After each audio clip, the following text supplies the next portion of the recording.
एक है उन किताबों का मिन जानिबिल्लाह नुज़ूल।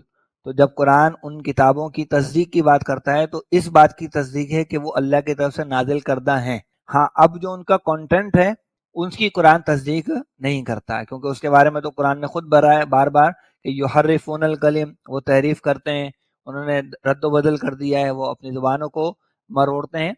तो कुरान उसके कंटेंट की तस्दीक नहीं कर रहा है, बल्कि कुरान उनके मिन जानिबिल्लाह नुज़ूल की तस्दीक कर रहा है। यानी ये बता रहे हैं कि जैसे ये कुरान अल्लाह की तरफ से आया है, वैसे ही अपने वक्त पर वो किताबें भी अल्लाह की तरफ से नाजिल हुई थी। और बाकी अल्लाह के रसूल सल्लल्लाहु अलैहि वसल्लम ने ये उसूल हमें दे दिया कि इस तरह की जो भी उनकी किताबों की बातें हैं कि ना उनकी तस्दीक करो ना उनकी तकजीब करो। यानी जो मुश्तबे बातें हैं और जो ऐसी बातें हैं जो खुल्लम खुल्ला दीन इस्लाम के खिलाफ है, तो बिल्कुल वाज़ेह तौर पर उनका रद्द तो किया ही जाएगा। और जो ऐसी बातें हैं कि जो दीन इस्लाम से नहीं टकराती, तो उसकी तस्दीक की जा सकती है।